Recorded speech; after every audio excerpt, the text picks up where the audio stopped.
pernah interview seseorang, tapi dari sana pas gue nanya 10M gitu, dia langsung tutup muka kayak gini. Sumpah? Tutup muka terus bilang, enggak gitu. Enggak, keluar lu gitu. Dia tuh nganggap gue sebagai itu. Tapi gue tetap persisten, gue tetap bilang satu kata untuk generasi muda, dan dia akhirnya mau diwawancara sih selama-lamanya. Dan abis itu kayak biasanya kalau pas gua nanya kayak 10M, mereka pasti tanya kayak yang korap ya, yang nggak bener gitu. Mereka pasti tanya kayak, ini buat apa sih? Kamu jangan di sini deh, nggak mau di kamerin kayak gitu. Gua tuh dulu pas bikin konten itu diremehin sama teman-teman gua. Jadi bahkan bukan cuma keluarga teman-teman gua, tapi keluarga gua juga remehin gua. Misalkan mereka punya brand yang dulunya viral tapi sekarang udah nggak viral, itu mereka hire gua biar brandnya ini bisa terlihat viral lagi gitu. Kerja sekeras mungkin sampai tidak ada alasan untuk kalian nggak bisa sukses. Jangan sampai orang itu takut nerima duit kita, karena banyak loh orang-orang itu yang dia punya duit tapi Victor Cerita Sultan. Halo bro. Welcome to the inner circle. Jadi ceritanya kemarin gue pas lagi main golf, tiba-tiba, nggak tiba-tiba sih, kita emang udah janjian, Victor interview gue seperti konten-konten Cerita Sultan lainnya. Gitu 10M pertama. 10M pertama, dan gue tiba-tiba, sore itu gue langsung di chat banyak banget orang, teman-teman gue yang kayak, wih keren gitu-gitu. Masa iya? Gue terharu banget sih. Gue kayak, oke. Nah, terus gue kepikiran aja, wah ini menarik, gue pengen ajak lu datang ke sini. Karena pas kita ngobrol ya, sambil main golf kemarin, gue notice kalau misalnya di akun Cerita Sultan mungkin orang-orang itu selalu fokus di cerita siapa yang lu interview. Betul. Tapi nggak pernah ada yang tahu cerita di balik si Victornya ini. Iya, betul banget. Makanya gue mikir, wah ini enaknya gue coba ajak, dan gue pengen tahu versi lu nya nih. Nah, buat teman-teman di sini yang mungkin belum pernah nonton konten Cerita Sultan, walaupun gue yakin pasti banyak yang udah pernah, boleh nggak kenalin diri dan juga Cerita Sultan ini apa sih? Oke, sebelumnya thank you banget untuk invite saya ke podcast ini. Saya ketemu Koleo di tempat golf kemarin, dan kalau kalian nggak tahu Cerita Sultan itu apa, basically kita bikin konten di mana kita interview orang-orang sukses, di mana kita mendemokrasikan semua informasi tentang kisah sukses orang, dan kita kasih akses itu ke orang-orang yang para lagi merintis, yang dulunya nggak ada akses ke itu, sekarang bisa tiba-tiba ada akses gitu. Jadi itu gue yang bikin sih. Oke, nah goalsnya itu untuk mendemokrasikan cerita orang-orang sukses ini. Emang dulunya itu cerita mereka jarang ada, nggak terdemokrasi gitu. Nah ini interesting ya. Jadi gue dulu kuliah di Amerika, gue lihat pengusaha-pengusaha yang bener-bener terkenal dan sukses banget di Stanford University. Dan gue tuh merasa kayak deket banget sama mereka, karena mereka ngajarnya tuh secara personal banget sama gue. Karena kenapa?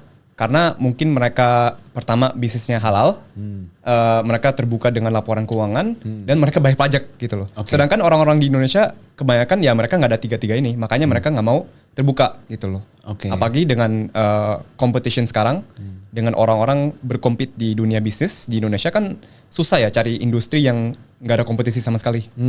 Dan mungkin dari segi culture kali ya, mungkin kalau di US itu gue mikirnya itu lebih ke, ya karena gue lebih kaya aja, ya mereka juga merasa bukan berarti gue di atas lu banget juga, kayak ya udah gue kebetulan aja running a company yang lumayan gede, dan gue juga mau share ke lu, dan gue juga mau share ke orang lain. Sedangkan mungkin di sini malah kalau orangnya begitu dianggap flexing, dianggap pamer aneh gitu kan.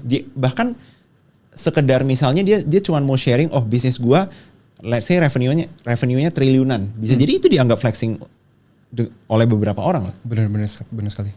Nah, pertanyaan gue, apa yang lu notice, maksudnya kenapa momen itu lu merasa bisa deket dengan banyak pengusaha di US yang terkenal, malah nge-trigger lu bikin Cerita Sultan di sini gitu? Karena gue ingin Indonesia tuh lebih berkembang kan. Karena gue dulu kuliah di Amerika, gue ingin karena kan I have syndrome kan, kayak a bit of syndrome gitu, kayak gue harus ini perfect, itu perfect gitu kan.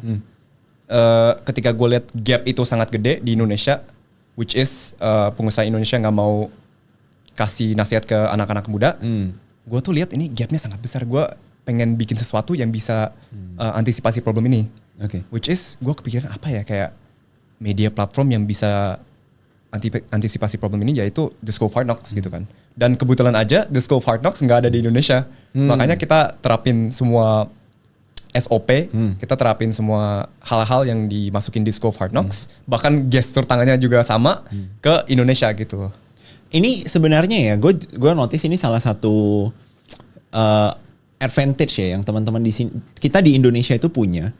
Jadi kita itu punya kesempatan untuk bahkan kalau lu mau plek ketiplek ya, atau lu ubah dikit konten-konten yang udah viral di US atau kreator-kreator yang udah viral di US itu masih bisa. Kenapa? Karena konten mereka itu nggak bisa masuk ke Indo karena perbedaan bahasanya. Betul sekali. Beda kalau misalnya kita itu tinggal di Europe. Europe mungkin masih English kan? Masih English. Nah, jadi kayak konten US masuk ke audiens Europe masih masuk gitu. Iya. Sedangkan konten US masuk ke Indo, literasi bahasa Inggris di Indonesia aja ya lu tahu sendiri ya lah. Iya. Jadi kayak sebenarnya kalian di sini tuh miss out kesempatan yang besar banget gitu loh kalau misalnya nggak nyari misalnya di luar ada konten kreator apalagi naik plek aja gitu loh. Iya. Dan works kan? Works banget.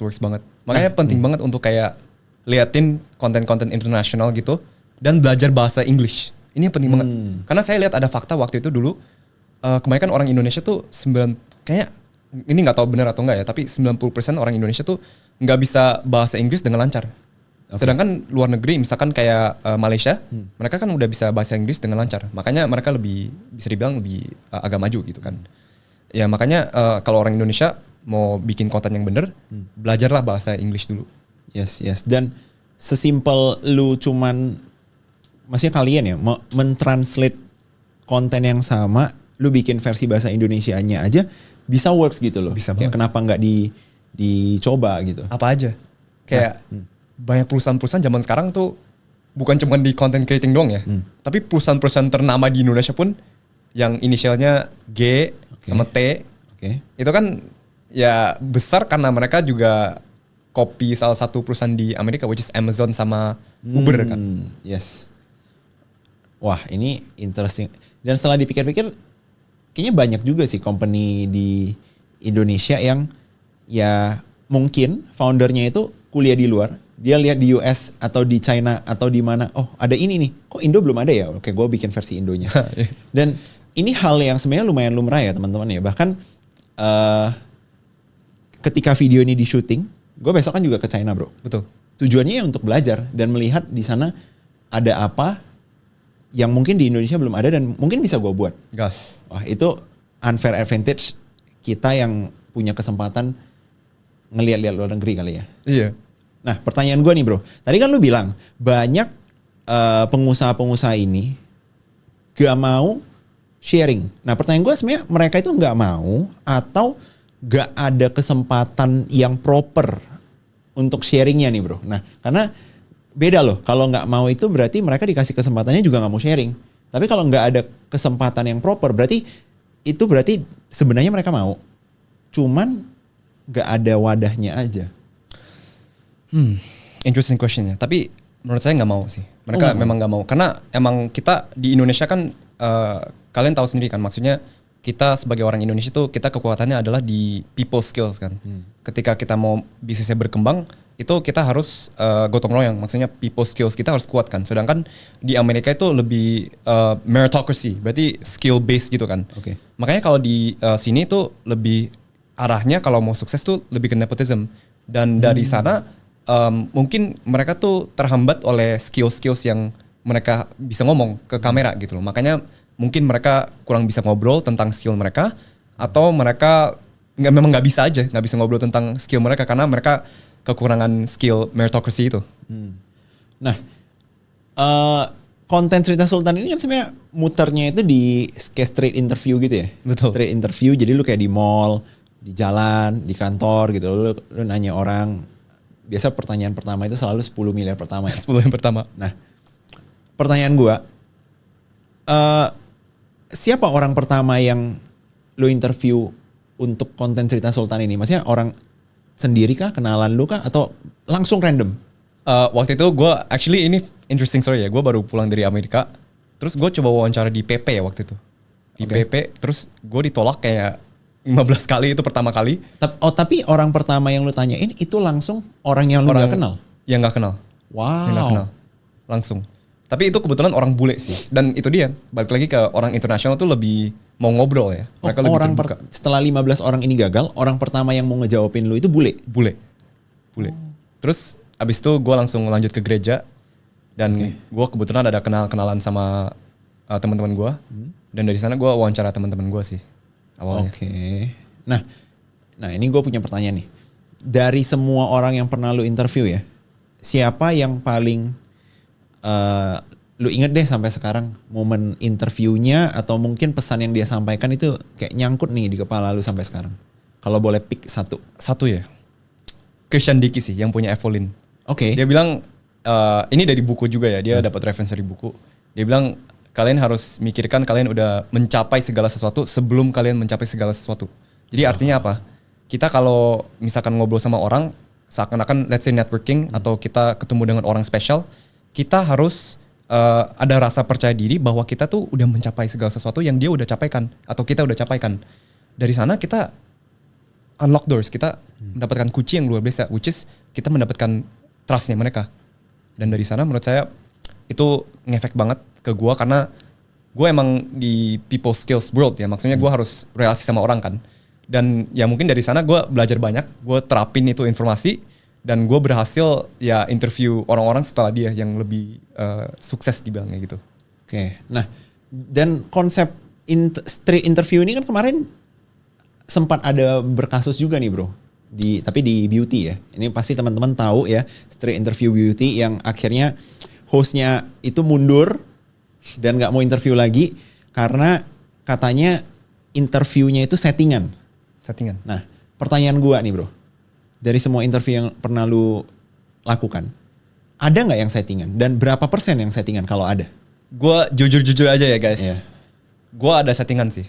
Jadi percentage-nya mungkin yang spontan 80%, yang settingan 20% gitu. Jadi out of 10 orang mungkin 2 orang settingan. Boleh definisikan settingannya itu sejauh apa nggak? Mungkin definisikan settingan itu misalkan gini, misalkan ketemu sama lu nih, misalkan gue gak tahu lu. Gue akan nanya lu kayak, lu boleh gak di interview, boleh gak minta izin di interview dulu. Baru gue tuh mundur seakan-akan gue dulu gak pernah interview lu. Gitu loh. Tapi kan itu ibaratnya kayak settingan tapi gue gak tahu informasi tentang lu kan. Jadi kayak sama aja gue minta izin doang. Jadi kayak gitu sih bro. Atau mungkin settingannya endorsement gitu. Seseorang mau soft selling tentang brand mereka, misalkan waktu itu, ini kita nggak boleh name drop ya? Iya, nggak boleh. Jangan name drop. Kita nggak boleh name drop ya. Waktu itu ada pengusaha, dia minta saya interview di mall gitu, seakan-akan kita spontan gitu. Tapi emang awalnya saya juga nggak kenal dia siapa. Jadi itu lumayan settingan sih. Tapi menurut lu, nah ini kan yang kemarin jadi pro kontra itu adalah hal yang sama nih. Netizen itu merasa, lu kan straight interview, kagak boleh dong itu artisnya lu udah janjian dulu, udah tahu lu bakal nanya-nanyain dia. Nggak boleh dong, apalagi kalau misalnya si artisnya ini udah di endorse sama brand tertentu. Nggak boleh dong. Nah, ini kan lu sebagai pelakunya. Menurut lu gimana sih sebagai hostnya gitu loh? Biar teman-teman di sini tahu POV host juga gitu. Sebagai hostnya ya tentunya kalau kayak endorsement gitu ya. Ya selama netizen belajar sesuatu dari post ini ya mungkin bisa dibilang udah bagus ya. Selama mereka dapat informasi yang bagus, yang positif gitu, bukan negatif. Ya menurut saya itu bermanfaat untuk orang-orang yang lagi nonton ini gitu sih. Dan mungkin ini kemarin gue sempat bikin video yang merespon si street interview yang beauty itu juga. Gue bilang kalau misalnya banyak banget hal-hal soft sell itu yang kalian lihat di TikTok, di IG itu sebenarnya ada tap in brand gitu. Dan itu memang salah satu service yang mereka sediakan. Bahkan gue kalau misalnya mau belak-belakan aja ya, banyak sekali podcast-podcast yang kalian kira tamunya diundang sama hostnya langsung, itu sebenarnya orangnya yang datang dan mereka bayar untuk ngisi di podcast itu. Dan kalau kalian nanya ke gue juga pernah bayar untuk masuk ke podcast. Dan gue dengan bangga gue akan bilang itu gitu. Kenapa? Karena let's say nih, pada saat itu ini cerita gue ya. Gue dan mungkin gue itu salah satu orang yang kalau pada saat itu tahu ada Cerita Sultan, gue bakal pakai service Cerita Sultan. Oh iya. Jadi dulu itu gue kan datang dari Medan bro. Oh iya. Gak ada yang kenal gue. Iya. Gue punya personal branding yang mau gue naikin nih. Gue pengen lebih banyak orang tahu gue. Bagaimana caranya? Pasti gue harus kolaborasi dong dengan podcast, kreator dan lain-lain. Nah, gak mungkin dong gue yang kecil ini datang ke podcast yang besar terus gue bilang, oke, gue mau datang ongkang-ongkang kaki aja ya. Nggak mungkin. Ya nggak mungkin digubris juga dong. Iya. Bener nggak? Ya udah, gue tanyain. Oh ternyata memang juga ada red cardnya. Ya udah gue datang. Gitu. Dan menurut gue itu fair-fair aja. Karena yang kita share juga positif kan. Itu sih menurut gue. Dan mungkin yang endorse di tempat lu juga banyak yang seperti itu ya. Banyak yang seperti itu sih, kayak yang brands yang dulunya tuh mungkin mereka udah besar ya sebagai brands, mereka udah besar, tapi untuk menahan di marketing strategi yang sekarang lagi viral, which is soft selling, ya obviously mereka perlu seseorang yang mengadvokasi towards mereka punya bisnis gitu. Misalkan mereka punya brand yang dulunya viral tapi sekarang udah nggak viral, itu mereka hire gue biar brandnya ini bisa terlihat viral lagi gitu. Gitu. Yes. Nah, ini sih yang kemarin juga gue bahas tentang si street interviewer beauty itu. Jadi teman-teman di sini harus tahu kalau misalnya ya ini adalah service yang disediakan banyak konten kreator. Iya, kayak jasa gitu ya. Memang jasanya gitu. Iya. Bahkan kalau teman-teman di sini mau ngisi di sini bisa, ntar gue kirimin red card. Tapi Victor ini gue undang ya. Ini nggak bayar dia ya. Siap. Nah, pertanyaan gue bro. Lu kan interview ini tadi ceritanya interview pertama lu aja 15 orang pertama nolak. Iya. Baru ketemu bulenya mau. Bulenya mau itu. Nah, apa thought proses lu ketika pertama kali ditolak, lanjut kedua, lanjut ketiga, lanjut keempat? Karena gue yakin banyak teman-teman di sini ya, bahkan gue nih. Kalau gue udah sampai mungkin 3 deh ditolak, mungkin gue udah berhenti dan udahlah kita itu di PP ya. PP. Udahlah langsung kita cabut ke Harlan Holden, gue beli kopi aja deh, gue udah gak mau pusing lagi, gue pulang gitu kan. Iya. Kenapa lu masih lanjut? Karena ini gue ada satu quotes ya. Setiap penolakan adalah langkah pertama menuju sukses sih. Karena kita kalau ditolak gitu, repetition kills everything kan. Maksudnya kalau kita ditolak terus menerus, itu bukan berarti kita tuh jelek, tapi kita belum siap gitu. Jadi gue mikirnya kayak, oke, kalau gue ditolak, gue tuh sebenarnya belum siap. Dan setelah penolakan tersebut itu, gue akhirnya pasti udah siap untuk orang-orang yang dulunya tolak gue gitu. Jadi kayak penolakan gitu kayak menurut gue udah normal banget ya. Ada nggak mungkin kayak sosok besar yang awalnya lu udah pernah approach nolak lu tapi next time malah jadi bisa gitu? Ada, banyak banget. Itu banyak banget. Oh gitu? Banyak banget. Tapi mereka yang approach lu jadinya? Mereka yang approach. Oh, wow. Mereka yang approach. Dan approach-nya bukan dari mereka sendiri tapi timnya mereka gitu seakan-akan. Iya, karena mereka kan merasa malu gitu kayak gue dulu nolak dia, tapi sekarang gue mau dia sebagai jasanya gue gitu loh. Oh ada yang awalnya bahkan ada yang awalnya ini nggak? Ada yang awalnya lu udah approach, dia tolak. Terus ketika timnya approach lu, malah dia pakai jasa lu. Ada juga? Ada. Ada. Wah, ini benar-benar ini ya kayak hasilnya kelihatan langsung gitu loh. Kayak awalnya ditolak, sekarang malah orang yang datang nyari gitu. Credibility kills all bad attitudes kan. Jadi semua attitude yang lu lihat kayak mereka mungkin gak suka sama lu. Sekarang misalkan ada orang yang gak suka sama lu, mungkin itu akan berakhir sih ketika lu kredibilitasnya lebih daripada dia. Oh itu benar banget sih. Nah, gua punya satu pertanyaan nih. Lu kan juga banyak menginterview sosok-sosok hebat yang juga punya nama lah. Betul. Kayak Bang Hotman, terus Ko Andrew juga, dan banyak lah sosok-sosok lain. Ada nggak sosok yang lu nggak nyangka ternyata orangnya itu se-humble itu gitu? Good question. Yang lu awalnya lu ngira dianya itu mungkin bakal sombong atau mungkin bakal nolak lu juga. Tapi ternyata kok welcome banget. Hotman sih. Bang Hotman. Waktu itu gue sedikit cerita ya, gue di CP, gue tiba-tiba ketemu Bang Hotman. Terus dia lagi Starbucks nih. Oke. Dan abis itu gue langsung aja kayak, Bang boleh gak minta 1 menit dari Pak Hotman gitu. Itu gak settingan itu, beneran asli itu. Langsung kamera rolling, langsung gue nanya gitu. Terus dia langsung oke, gas. Terus dia langsung begini. Langsung gini humble banget kayak udah seakan-akan ketemu gue, udah tahu gue selama 10 tahun gitu. Kayak itu orang memang humble banget sih. Terus habis itu dikasih nomornya. Gitu? Iya, kebanyakan kita memang interview gue minta nomornya mereka sih. Sebagai berkelanjutan misalkan mau let's say mau podcast abis itu, tapi gue belum mulai.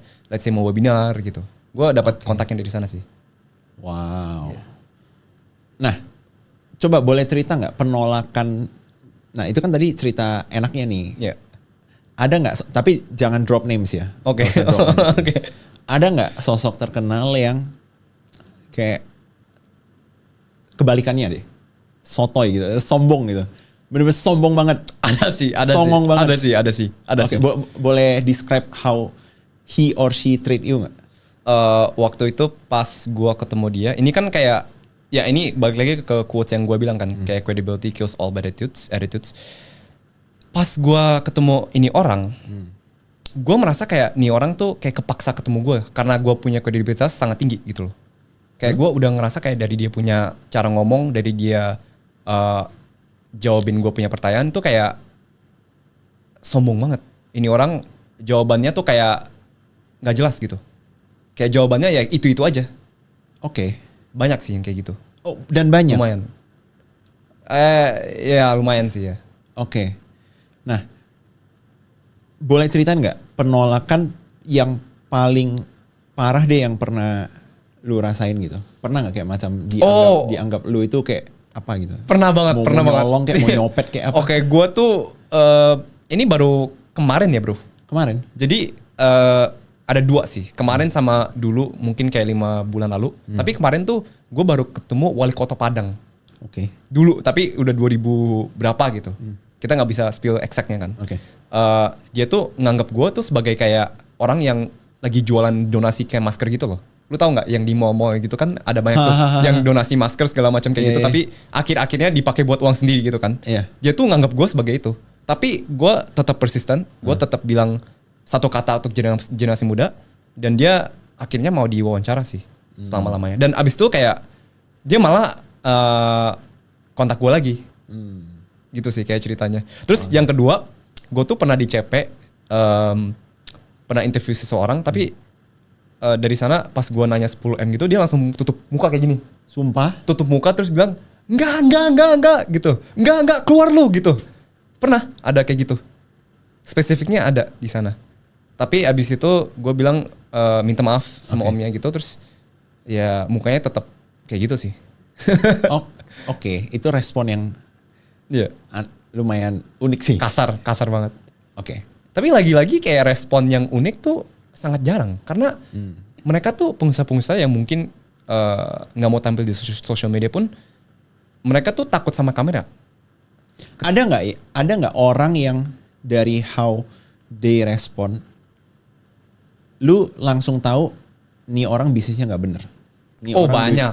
Oh gitu? Oh banyak banget. Cara responnya gimana lu bedain? Mereka Gimana lu bedain orang yang nih orang bisnisnya bener, nih orang bisnisnya udah pasti nih kriminal nih? biasanya kalau pas gua nanya kayak 10M, mereka pasti tanya kayak yang korup ya, yang nggak bener gitu. Mereka pasti tanya kayak ini buat apa sih? Kamu jangan di sini deh, nggak mau dikamerin kayak gitu. Jadi auranya tuh udah negatif. Sedangkan kalau yang positif gitu, yang bisnisnya bener, mereka biasanya auranya tuh positif banget. Kayak misalkan gua nanya 10M, mereka responnya dengan let's say kayak oh apa tadi bro gitu, nanya balik gitu, tadi kecepetan gitu, atau kayak di umur 36 let's say gitu, langsung jawabin gitu. Oke. Gitu sih, bro. Nah, ini menarik banget karena gue mikirnya ya, lu pasti udah bertemu sangat banyak jenis manusia dan pengusaha pasti. Iya. Udah ada kayak 1000 nggak orang yang lu approach menurut lu? Ada. 1000 ada? Just shy to 1000, mungkin 900, 800 ada. 900, 800 ya? Iya. Oke. Nah, pertanyaan gue, berarti kan lu udah, kita ambil data dari orang-orang yang udah menjawab aja ya nih ya. Udah menjawab dan masuk ke konten lu. Mereka ini kan para pengusaha-pengusaha hebat yang masing-masing punya ceritanya dan perjuangannya masing-masing. Betul. Dan lu udah berkesempatan menginterview orang sebanyak itu, ada nggak lu ambil kayak satu kesamaan, oh ternyata semua orang kaya, semua pengusaha sukses itu punya satu traits ini? Atau beda banget semuanya? Menurut gua ya pastinya ada yang beda ya cara pandangnya. Cuman secara overall menurut gua yang paling mereka utamakan adalah etika, kepercayaan sih. Kayak yang lu bilang kemarin pas di interview tuh, Oke. itu kena banget sih. Soalnya hampir semua pengusaha-pengusaha yang jago di bidangnya dan terkenal, mereka tuh bisa jaga reputasi mereka. Jadi misalkan mereka lagi dealing B2B, misalkan ini contoh ya, mereka lagi dealing B2B dengan mitra lain misalkan. Mereka tuh nggak mau langsung kayak, minta duit dong langsung gitu. Kayak gue kontraknya udah mau selesai nih, minta duit dong langsung gitu. Mereka tuh jaga kepercayaan, jaga etika, tapi abis itu ketika mereka dipercaya dengan orang lain, pastinya mereka tuh dapat uang yang nilainya tuh lebih besar dibanding uang yang dulu awalnya mereka minta gitu, yang gak ada etika sama sekali. Jadi kayak mereka case by case sih menurut gua, kepercayaan tuh nomor satu untuk mereka. Bukan tentang uang instan gratifikasi, tapi etikanya itu dijaga. Wow, nah ini gue setuju banget sih. By the way tadi yang Bro Victor jelasin itu apa yang gue bahas mungkin biar teman-teman di sini tahu juga. Jadi di interviewnya gue bahas kalau misalnya paling penting itu kita harus bisa menjaga nama baik dan reputasi kita sendiri. Nah terus gue ada sedikit bahas juga lewat Instagram story. Kalau gue bilang bahkan ketika kita sukses, reputasi itu tetap harus dijaga. Jangan sampai uang kita itu, karena ketika kita sukses kan pasti kita nyarinya kita bisa nginvest kemana, kita bisa berpartner dengan siapa. Jangan sampai orang itu takut nerima duit kita, karena banyak loh orang-orang itu yang dia punya duit tapi takut gitu. Orang-orang takut gitu nerima duit dia itu takut. Jadi kalian jangan mikir kayak, oh lu punya duit terus lu enak aja gitu mau invest ke sini.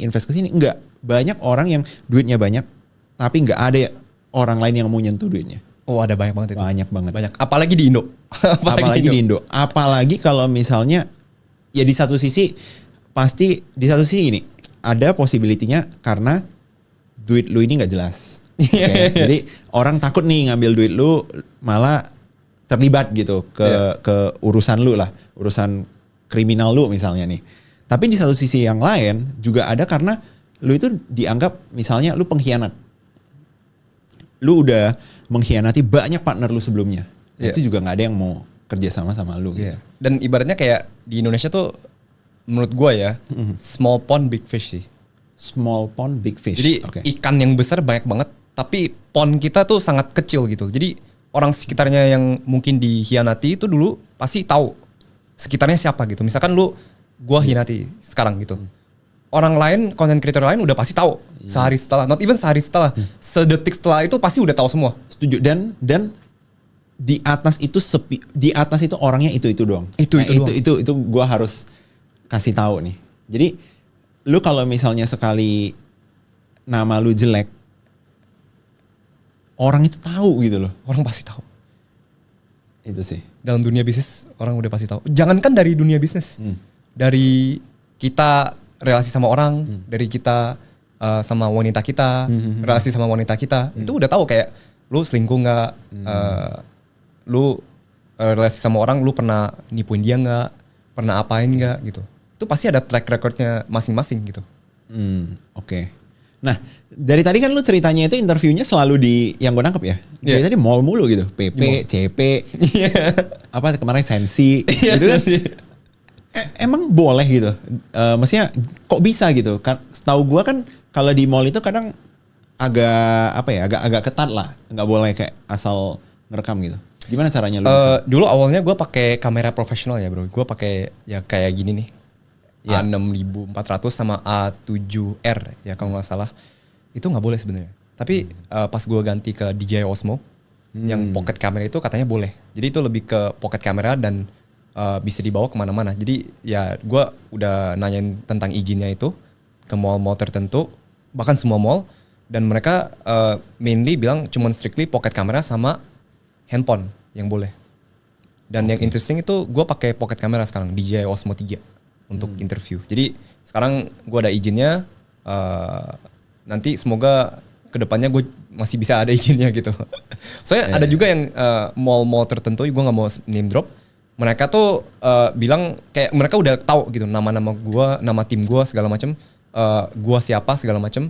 Terus mereka bahkan kayak encourage gue untuk interview orang-orang yang baru keluar dari mobil, gitu. Oh, ada juga yang kayak gitu. Itu mau di Jaksel lah, Jaksel. Oke, di Jaksel. Berarti misalnya ada mobil bagus gitu, ntar Iya. lu Iya, gue udah tahu orangnya gitu. Oh. Iya. Wow. Kayaknya kalian tahu kalau kalian liatin konten gue, kalian teliti tuh mall apa yang banyak mobil bagus, itu tahu sih. Oke. Nah, ini kita kan tadi cerita tentang orang-orang dan pengusaha-pengusaha hebat yang udah lu interview. Ada nggak sosok atau beberapa sosok ya yang lu belum berkesempatan untuk interview tapi paling pengen lu interview nih di Indonesia? Anthony Salim sih. Karena semua orang udah tahu kayak dia nomor 1 di Indonesia, not on paper ya. On paper mungkin dia nomor 4, tapi yang gue mau nanya adalah gimana cara dia bisa bangkitkan perusahaan yang dulunya tuh udah mau remove sama orang-orang internasional, dan bahkan dia bisa bikin kayak perusahaan-perusahaan dia tuh sekarang lebih berkembang lagi daripada dulu yang papanya dia punya gitu. Gue mau nanya dia kayak prinsip apa yang lu punya sehingga lu bisa tahan mental lah gitu. Bahkan dia mau dieksekusi dulu kan. Wah, ini ternyata yang duduk di sini banyak fanboynya Pak Salim ya. Kemarin gue nanya Jove, dia juga bilang sama. Dia juga bilang kalau ada kesempatan menginterview seseorang di Indonesia, dia juga pilih Pak Salim sih. Pak Salim ya? Iya, ternyata fanboy Pak Salim. Semuanya pilih Pak Salim deh. Enggak juga, bisa jadi ada yang milih Pak Prabowo misalnya kan bisa. Oh iya. Okay. Cuman Pak Salim tuh kayaknya nggak pernah tampil di wawancara sekalipun deh. Kayak wawancara umum ya, kayak media-media kayak CNN, Fox News, di mana-mana podcast juga nggak pernah kelihatan sih dia. Bahkan dia ya paling delegasi ke timnya. Mungkin dia juga salah satu ownernya Indodax juga kan. Dia delegasi timnya, salah satu orang itu kan yang punya Indodax, tapi dia main personal branding kan. Tapi Pak Salimnya nggak main personal branding gitu. Siapa tahu Pak Salim kalau berkenan ngisi di sini, mana tahu nonton kan. Yeah. Nah, lu kan oke. Banyak yang bilang kalau misalnya konten lu itu, dan bahkan lu juga bilang ya, inspired by School of Hard Knocks. Betul. Tapi ada yang lu bedain nggak? Atau lu kayak 100% School of Hard Knocks versi Indo? Atau ada yang lu bedain? Gue bedain di cara naik gue sih. Jadi kalau lu lihat School of Hard Knocks tuh, dia langsung bilang kayak how old were you when you made your first million? Terus kayak pertanyaan yang bener-bener daging banget. Oke. Kalau gue tuh harus ada namanya dulu. Namanya dulu, terus kenapa lu terjun di bisnisnya, biar orang tuh tahu awalnya ini orang siapa gitu. Oke. Kalau di Amerika di School of Hard Knocks itu dia langsung nanya gitu, daging questions gitu. Dia langsung taruh daging questions. Which is nanti kita bakal implementasikan setelah mungkin ya setahun kita ngonten sih. Ada nggak yang lu merasa orang yang lu interview, lu tahu dia lagi bohong? Wah, banyak banget. Especially kalau kita nanya nominal ya. Oke, tapi Nominal. bohongnya itu ngegede-gedein atau ngecil-ngecilin? Gede-gedein. Hah? Actually 50-50. Oke, tapi Kalau ada yang mau ngegede-gedein? Ada. 50% tuh orang yang mau ngegedein nominalnya misalkan, atau ngegedein ngomongan kata-kata dia. Oke. Itu perusahaan-perusahaan yang mau IPO. Gitu, mereka ada tujuannya kan. Kayak waktu itu gue pernah interview salah satu owner hotel, dia kan mau IPO gitu. Ya dia besar-besarin lah, maksudnya berapa valuasi perusahaan dia segala macam kayak gitu kan. Biar seakan-akan dia punya perusahaan tuh kayak wah keren banget nih gitu kan. Terus ada juga yang 50% yang agak ini mengecilkan dia punya omset. Kayak misalkan dari misalkan let's say real omset mereka 100M per tahun, tapi mereka cuma bilang paling 10M, yaitu karena pajak, karena ya mereka humble aja sih. Ya gue mikirnya ya, siapa yang mau ngegede-gedein? Gue kalau ditanya gue bakal kecil-kecilin sih. Gue bilang, nggak bro. Iya. Makanya kemarin pas lu bilang 100M itu gue langsung no. Nggak 100M. Dirjen pajak, mohon maaf nih bohong nih. Karena kayaknya nggak ada untungnya nggak? Ya balik lagi, kecuali ada kepentingan untuk lu mau IPO atau nyari investor ya. Tapi kayak nggak ada untungnya nggak sih kayak lu ngegede-gedein. Tapi di luar dari nyari investor, ada nggak yang ngegede-gedein untuk tujuan lain? Atau orangnya kayak songong aja gitu? Ada juga sih. Tapi joking ya kayaknya. Joking. Oke. Lumayan joking sih, kayak ya mereka pikir ini kayak sebagai kayak dulu ya sebagai kayak joking dan mereka pikir kayak ini tuh konten yang kayak lebih ke entertainment gitu. Jadi dulu gue ada actually experience di mana gue pernah wawancara orang ini dan dia pas gue tanya di bidang apa usahanya, dia bilang money laundering. Iya, iya asli itu. Ada di konten? Ada. Kalian bisa scroll tuh ada. Lumayan viral kok itu. Tapi joking gitu. Oke. Yang kayak gitu. Terus misalkan saya tanya cuan terbesar dalam setahun berapa, mereka bilang paling kayak 1 T gitu. As a joke. Paling kayak gitu. Okay. Atau kayak Bobby Saputra gitu kan memang personnya joking gitu kan. Yeah. Paling gitu sih bro. Oke. Nah, apa yang lu pribadi ya sebagai Victor itu udah gain dari membangun Cerita Sultan? Apakah lu melihat ini gain itu mungkin dari finansialnya atau mungkin dari networkingnya atau mungkin lu dapat ilmunya dari banyak orang? Apa sih yang lu dapat dari nge-build Cerita Sultan? Good question sih bro. Tapi secara seluruh menurut gue belajar paling deep itu compounding sih bro. Ketika lu compounding, lu show up every day, lu bener-bener kerjain satu hal itu, satu bidang itu, which is gue nginterview orang doang, lu bisa dapat exponential result yang luar biasa bro. Kayak bukan cuman di misalkan uang doang, tapi relasi, lu bisa dapat ilmu pengetahuan dari semua orang, terus lu bisa compounding lu punya skill set gitu kan, lu tahu berbagai ilmu dari berbagai orang, therefore gue bisa kayak menyimpulkan semua informasi dengan informasi yang gue dikasih, dan gue bisa kayak ada satu informasi yang gue terapin selalu di gue gitu loh. Jadi gue filter semuanya, gue terapin satu di gue gitu loh, dari semua orang. Gue bisa belajar semua dari semua orang sih. Ini gue penasaran aja, lu kondisinya itu tiap hari nge-mall untuk syuting atau enggak? Enggak sih. Kayak misalkan gue hampir setiap hari. Sekarang sih lumayan ngerem sih. Oke. Setelah gue balik dari Korea gue lumayan ngerem. Karena ada urusan mental juga. Kayak kadang-kadang kita of course kita juga kena mental lah. Kalau kita ditolak misalkan sehari 15 kali, of course kita juga masih manusia kan. Kita masih kena mental. Dan gue merasa kayak ini sebagai healing proses gue lah sekarang. Kayak gue take days off gitu. Gue bahkan gak main handphone sama sekali kadang-kadang.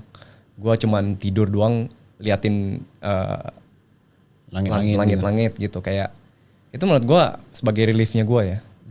Karena gue merasa kayak gue harus menjadi seseorang yang bukan gue gitu. Kadang-kadang pas gue interview.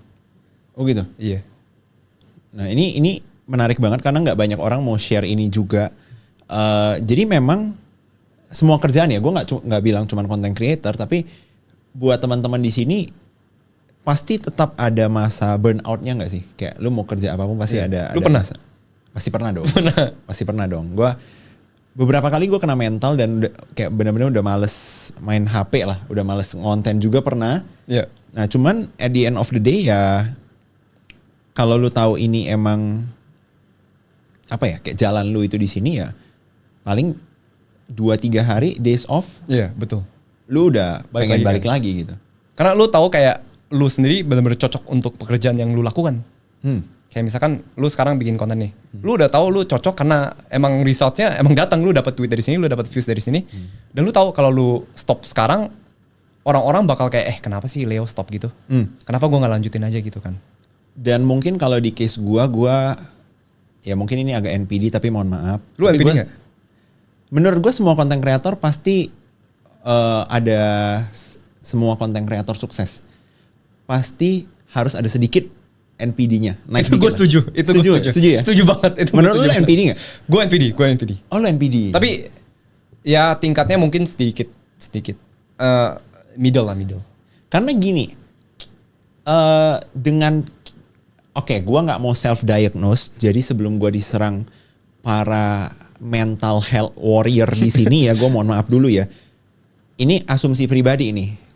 Gue merasa gini, lu kalau bisa sampai di titik lu berani untuk share your thoughts dan lu suarakan dan lu bilang orang lain itu semua yang nonton salah, gue yang bener, lu dengerin gue. Lu pasti harus ada NPD dikit gitu loh. Ada NPD. Bener gak sih? Iya. Kayak karena gini, kalau lu nggak ada itu, lu akan ngapain gue share? Jangan-jangan ntar orang mikir apa sih? Iya. Ntar gue salah lagi. Jadi lu harus ada certain konviksi kan. Lu harus benar-benar yakin banget kan sama diri lu sendiri. Betul banget. Dan ini ya teman-teman gue kasih tahu hampir semua kreator ataupun pengusaha yang extremely successful yang gue kenal ya, itu NPD mampus sih. Luar biasa NPD sih kayaknya. Gue juga Ada yang lu temui dan lu rasa nih orang gila, ini orang paling NPD yang pernah gue lihat sih. Boleh name drop? Jangan. No. Oke, tapi mungkin lu bisa kasih hint. Jangan name drops. Sebenarnya gue lihat kayak NPD itu di semua kreator sama semua pengusaha yang besar banget, yang sukses banget. Cuman tingkat level NPD mereka tuh mereka keep it to themselves. Jadi mereka tuh kayak ya mereka ada NPD, gue tahu deep down inside mereka ada NPD karena mereka aksinya lebih besar daripada mereka punya ngomongan. Cuma mereka tuh tampilkan mereka punya NPD sebagai aksi gitu, aksi yang positif gitu. Misalkan bikin konten, bikin corporate action untuk perusahaan misalkan, atau misalkan ekspansi apa gitu. Itu kan sebuah NPD yang kita menceritakan dari aksi, tapi bukan dari kata-kata kita, gitu loh. Tapi sedangkan orang-orang yang NPD-nya tingkat besar tapi belum sukses, biasanya mereka tuh melampirkan sesuatu NPD itu dengan kata-kata mereka. Kayak misalkan, Leo, lu nonton video gue sekarang ya, gue tuh ganteng banget loh, apa segala macam kayak gitu. Ada loh kayak gitu, tapi gue belum lihat orang-orang yang ultra sukses kayak gitu sih. Jadi mereka lebih ke aksi. Nah ini gue juga setuju. Jadi menurut gue termasuk orang yang merasa, let's say ya, lu punya urusan mental health apapun itu urusan lu gitu. Lu jangan nyusahin orang lain karena urusan mental health lu. Dan gue kalaupun punya, gue gak akan berusaha nyusahin orang lain karena urusan mental health gue. Malahan harusnya lu pakai itu untuk jadi unfair advantage yang lu punya. Kayak let's say lu NPD deh, lu manusia NPD gitu kan. Ya pakai itu untuk bisa jadi lebih sukses. Misalnya lu jadi performer. Lu gak takut mau dilihat 10.000 orang, lu merasa lu memang pantas dapat spotlightnya. Atau mungkin lu itu orang yang sangat anxious gitu, sangat anxious terhadap sebuah hal. Ya mungkin lu pakai itu untuk nge-manage potential risk yang bisa datang gitu. Karena gue yakin orang yang cenderung anxious lebih bisa mendeteksi risk daripada orang yang nggak pedulian sama sekali kan. Oh iya betul banget itu. Menurut gue itu sih. Iya. Nah, nih gue pengen tanya juga nih. Jadi setelah lu menginterview sangat banyak orang, mungkin teman-teman di sini juga pengen tahu sosok Victor juga ya. Jadi gue akan ambil mungkin beberapa pertanyaan yang lu mungkin pernah nanya atau gue juga inspired by School of Hard Knocks. Iya. Okay. Jadi typical straight interview, gue bakal tanya lu. Yang pertama, lu pernah ada di titik terendah hidup banget nggak? Lu merasa ini rock bottom dari hidup lu? Rock bottom secara resource nggak pernah. Jadi secara kayak duit, secara rumah gue, makanan gue, mobil gue nggak pernah. Cuman secara mental iya sih bro. Kayak gue dulu di Amerika kan, gue sekolah di Amerika sebelumnya gitu. Gue tuh dulu pas bikin konten itu diremehin sama teman-teman gue. Jadi bahkan bukan cuma keluarga teman-teman gue, tapi keluarga gue juga remehin gue. Itu sebenarnya jadi titik terendah gue sih, dan gue mau balas dendam ke mereka juga nggak bisa dengan kata-kata. Ya gue live by quote kayak lu kalau mau revenge itu the best revenge is success kan. Jadi yang gue terapin sekarang ya jujur gue nggak mau balas dendam ke mereka lagi karena gue udah enough gitu kan. Tapi gue cuman mau aksi aja sih dari situ. Oke. Dan gue mau highlight bagian yang satu, lu kuliah di US, terus lu bilang lu nggak pernah kekurangan resource dari segi financial juga. Nah pertanyaan gue asumsikan lu lumayan privilege lah dari. Privilege. Lu setuju nggak? Setuju banget. Okay. Gue ngaku gue pewaris, gue mendapatkan resource yang banyak banget dari keluarga. Kenapa lu masih mau kerja? Kenapa lu masih mau berusaha gitu? Karena gue mau bantu bisnis bokap sama nyokap sih. Dengan konten ini? Dengan konten. Kan sekarang kan attention is everything kan. Kayak lu punya bisnis zaman sekarang, lu kalau nggak ada attention sama sekali, gimana mau mempertahan gitu. Kayak misalkan lu punya bisnis B2C let's say. Tapi lu nggak ada atensi sama sekali. Lu cuman di situ-situ aja, lu cuman management misalkan. Tapi lu nggak ada outreach kemana, orang juga nggak pernah mengunjungi ke tempat kamu, terus nggak pernah beli produk kamu. Ya itu buat apa gitu? Tapi lu udah pakai belum? Maksudnya kemampuan konten lu untuk membawa dampak positif gitu ke Banyak. Oh gitu. Banyak. Misalkan bokap gua kan memang kita keluarganya dari commercial developer kan. Oke. Kita bekerja sama dengan pemerintah let's say. Oke. Kalau pemerintahnya udah lihat konten kita, which is mostly udah, itu bakal jadi kayak trust factor yang lebih bagus dibanding kayak gue nggak pernah bikin konten sama sekali. Paham. Misalkan bokap lagi ketemu seseorang, gue tuh biasanya antara gue wawancara dia atau gue ngobrol sama dia abis itu gitu, abis meetingnya gitu. Oh. Jadi trust factornya tambah besar dan otomatis abis trust factor itu lebih besar, otomatis peluang untuk bisnis kita lebih besar dong. Ya. Nah itu manfaatnya sih bro. Wow. Nah ini jadi buat teman-teman di sini ya, gue kasih tahu ya. Yang para pewaris aja ini udah mode perintis nih. Masa kalian ini yang emang pure perintis nih, pure blood perintis, masa masih nggak mau berusaha lebih keras gitu? Kadang gue melihat banyak sekali orang-orang itu apa ya, selalu merasa jadi korban dunia gitu. Betul. Gue nggak bisa lah, gue mana ada kesempatan. Lu lihat tuh si ini datang dari keluarga yang udah tajir, datang dari, ya kalau lu tahu faktanya begitu, lu kerja lebih keras pak. Gitu loh. Ngerti gak sih? Jadi mau gimana gitu? Lu mau tukeran bapak sama dia kan nggak bisa dong. Paham gak sih? Jadi kayak ya itu sih yang kadang gue lihat dan gue selalu tekankan. Dan juga itu jadi salah satu misi hidup gue sekarang ya.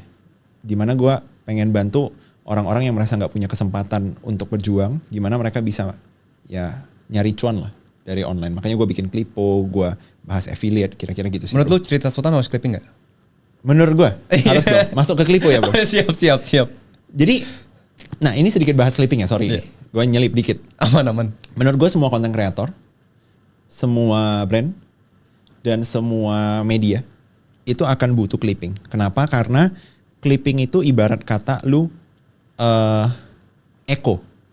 Lu kebayang ya? Kayak lu lu posting sekali, lu kan nyampe ke penonton lu itu sekali doang dong. Konten itu nyampenya sekali doang dong. Nah, bagaimana lu ciptain echo yang berulang? Caranya clipping. Sama halnya dengan ini. Kalian di sini pasti pernah nonton cuplikan-cuplikan film. Apalagi gue paling seneng nonton ini nih, bro. Cuplikan film, film-film Amerika kayak Young Sheldon, lu tau kan? Young Sheldon atau apa gitu kan? Gue nggak pernah nonton film aslinya, tapi gue nonton cuplikannya sampai gue tahu ada Sheldon, ada Missy, ada Georgie. Gue tahu karakternya. Jadi sama halnya dengan clipping ini. Gitu. Bisa jadi lu nggak pernah nonton konten Victor, bisa jadi lu nggak pernah nonton cerita Sultan, tapi kalau lu pernah nonton klipnya, lu jadi tahu Victor gitu. Iya betul sekali. Itu sih gue merasa ya itulah kenapa gue. Tapi ada dampak gak bro? Dari clipping ini bisa bikin lu tuh grow segini banyak tuh ada gak sih? Ini dia punya kebiasaan jadi interviewer, jadi di podcast ini dia nanya gue balik. Tapi thank you udah nanya bro. Ada. Gue notice ini satu hal ya, ini jujur-jujuran aja teman-teman. Gue belak-belakan aja dulu itu gue sebelum jalanin budget yang lumayan di clipping, kita sekarang udah spend mungkin gue pribadi ya udah mendekati 1 M cuman untuk clipping doang, dan itu kan kita bagikan ke ribuan clippers ya. Dulu itu gue kalau ke mall ya, ini gue lumayan ngitung nih, gue kalau ke mall maksimal banget 1 orang minta foto, maksimal dulu. Nah ini setelah clipping lumayan apa sih bro? 50? Enggak dong, 50 mah gue jadi Lisa Blackpink gue. Enggak, 4, 5. Dan kayak tatapan orang yang kayak gini. Jadi banyak banget itu lumayan banyak. Yeah. Nah jadi dari sana gue tahu oke, clipping gue works, nyampe ke orang-orang. Nice. Makanya next cerita Sultan masuk ke Clipo. Teman-teman di sini kalau ada yang clipper, kalau mau clipping cerita Sultan bisa di Clipo. Siap. Keren. Nih, jadi kalau menurut lu sendiri nih bro. Iya. Street interview ini bakal bisa sejauh apa sih? Itu good pertanyaannya. Soalnya kemarin gue baru research ya sebenarnya dari Cloud ya. Mereka tuh bilang malah ini dari informasi berdasarkan gue punya fakta juga ya. Mereka bilang interview ini bakal selama-lamanya. Soalnya orang itu ngincer organic content bro. Dibandingkan sekarang kan kebanyakan kan orang-orang bikin konten dengan AI. Dengan mungkin kayak UGC content AI, orang-orang yang interview dengan AI juga ada juga. Cuman organic content itu yang background tersebut itu misalkan di Sensi, itu kan nggak bisa di replace sama AI kan? Gue setuju banget. Kayak gue sama lu sekarang misalkan nih, kalau gue street interview, tuh gerak-gerak tangannya tuh nggak bisa di replace sama AI gitu. Jadi menurut gue gara-gara AI, malah AI naik ya, konten AI naik, street interview tuh bakal lebih naik lagi. Karena orang malah mau liatnya tuh konten original. Gila, gue setuju banget. Ini pertama kali akhirnya gue ketemu orang yang like minded sama gue. Karena selama ini ya bro, orang-orang itu menurut gue nih, terlalu banyak orang itu run into AI konten. Dimana itu nggak salah. Kalian kalau misalnya mau kejar itu silahkan. Tapi yang gue sadari adalah ketika semua orang larinya ke AI konten, pasti akan ada cerukan yang terbentuk. Bakal ada blue ocean yang kebentuk. Dimana menurut gue itu akan jadi konten yang senatural mungkin. Betul. Konten yang semanusia mungkin. Betul. Makanya kemarin gue pernah ditanyain ya, gimana respon gue terhadap AI konten yang makin marak. Gue bilang gue akan bikin konten yang senatural mungkin. Gue ngontennya di jalan, gue ngontennya nggak banyak edit, gue ngontennya akan lebih banyak ngecover emosi manusia. Karena betul. itu yang nggak bisa diduplikasi AI. Iya nggak bisa sama sekali ya. Yes, wah keren sih. Lu kalau udah sampai research begitu, Gue research keren banget iya sih. Dan lu lihat sendiri kan kayak konten-konten yang mungkin kayak kadang-kadang tahap kamera gitu, itu kebanyakan udah bisa di replace sama AI kan. Cuman kalau misalkan lu lagi jalan, misalkan sama gua, misalkan jalan di luar gitu, itu kan ruko-rukonya masa bisa di replace sama AI, nggak mungkin gitu. Iya, kayak misalnya kayak kemarin kita syuting di lapangan golf, angin-angin yang niup-niup benderanya kan ya, susah beda. juga di replace ya. Mungkin ada mirip tapi beda, bisa kelihatan gitu. Dan mungkin untuk ini yang gua research di Cloud ya. Cloud bilang kayak Instagram tuh nanti kalau kontennya kebaikan AI, itu ada nanti kayak filter kayak dua section gitu. Jadi satu section untuk AI, satu section untuk original content gitu. Jadi bisa ke-flag semuanya gitu. Oh wow. Gila kan? Kayak satu section untuk konten AI banget gitu, yang bener-bener kayak maybe jokes entertainment atau kayak advokat untuk satu party, atau kayak konten yang bener-bener original banget gitu. Tapi maksudnya platformnya yang akan bikin kayak gitu? Ya Instagramnya sendiri atau TikToknya atau YouTube gitu. Itu nanti ada filternya tuh kayak AI content, original content gitu. Se-helpful apa AI ini di proses pembuatan konten lu sekarang? Wah, helpful banget sih. Kayak inovasi pertanyaan, mikirkan, kayak misalkan kalau gue endorsement sama seseorang, atau misalkan gue settingan sama seseorang, gue harus mikir pertanyaan deep apa untuk dia. Itu kan, itu perlu banget. Dan saya kan masih ngedit sendiri juga. Untuk editing proses sebenarnya bagus banget sih. Kayak cut to cut-nya perfect sih. Oh gitu? Ya lumayan. Wah ini editor gue harus belajar nih kalau gitu. Iya. Softwarenya. Karena kita sekarang, gue pribadi di tim juga banyak pakai AI dan sangat-sangat helpful gitu. Kita dari yang dulunya, mungkin kapasitas produksi kita kayak kali 5 dari yang awalnya. Jadi Podcast paling bagus pakai AI kan? sangat mempercepat. Kayak gap-gap.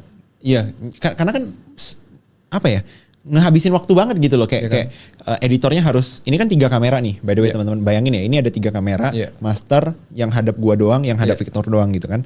Kalau mau di cut pindah master, pindah pas Victor ngomong, pindah pas gua ngomong kan capek gitu kalau orang-orang yang motong-motong gitu. Tapi kalau 3-3-nya dimasukin jeder, udah lu cari sendiri deh AI. Wah itu jadi cepet banget. Tapi ini menarik ya bro, karena gua lihat ini kedua kali gua lihat kayak podcast yang gak ada teleprompter bro. Lu pernah nggak berkunjung ke podcast yang ada teleprompter bro? Pernah. Ada kan kayak gitu? Ada. Itu membantu lu nggak? Gua sekarang? Iya, sebagai kayak narasumbernya. Oke. Enggak. Dan sebagai host gue juga nggak pakai teleprompter, dan bahkan pertanyaan yang ada di sini dari tadi banyak yang masih belum gue tanyain. Karena gue tipe yang ngalir kan. Respect sih bro. Tapi bakal banyak orang yang terbantu karena teleprompter sih. Iya. Itu yang orang nggak tahu kan kayak. Cuman teleprompter itu emang ada untuk narasumber? Ada sih bro. Jadi jawabannya disediain gitu? Ada juga yang kayak gitu, yang sampai settingannya begitu. Cuman kelihatan. Biasanya kelihatan di podcastnya mereka. Kalau kita kan sekarang kayak natural conversation, kayak kita lagi main golf gitu kan. Itu kan natural banget gitu. Gue pengen tahu itu podcastnya siapa sih.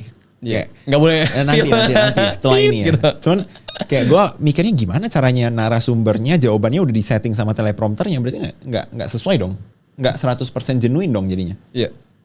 Oke. Kayak misalkan points apa, misalkan sekarang lu tanya tentang kehidupan lu gitu, terus ada jawaban tertentu di sana gitu. Oke. Ini kita udah masuk sesi akhir dari podcast ini bro. Gue akan nanya beberapa pertanyaan yang untuk nge-wrap up ini semua. Tapi gue masih penasaran nih. Kalau boleh, kalau lu mau drop names boleh. Kalau nggak mau juga nggak apa-apa. Siapa orang paling kaya yang pernah lu interview? Dan siapa orang paling muda, paling kaya yang pernah lu interview? Good question sih. Orang paling kaya yang gue pernah interview, Pak Hermanto Tanoko. Oke. Antara itu atau Manoj Punjabi ya. Itu kan Oke. bersaingan banget kan. Itu antara Forbes nomor berapa, tapi ya antara dua itu.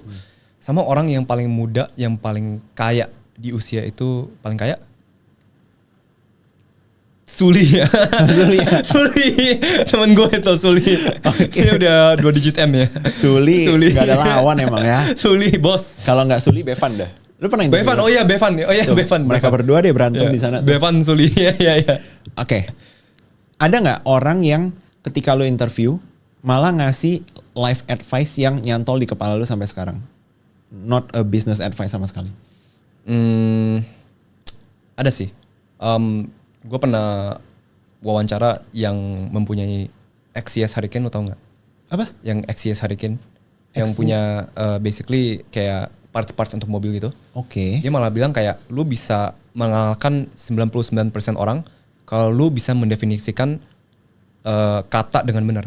Jadi kalau misalkan kata work itu definisinya benar untuk lu dan lu bisa mendefinisikan itu dengan benar, itu lu bisa lebih jauh daripada 99% orang yang dulu misalkan orang mendefinisikan work itu sebagai yang mungkin cuman liatin kamera doang, ya itu kan beda dengan lu punya definisi gitu.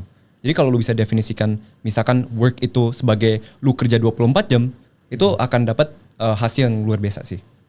Oke, keren banget.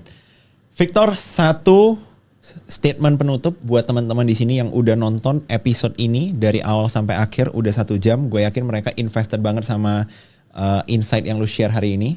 Satu pesan penutup buat mereka. Oke, kerja sekeras mungkin sampai tidak ada alasan untuk kalian nggak bisa sukses.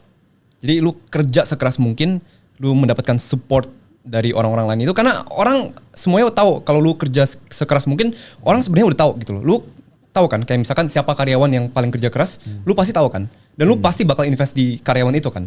Jadi kerja sekeras mungkin sampai nggak ada alasan untuk nggak menjadi sukses dan be irreplaceable sih.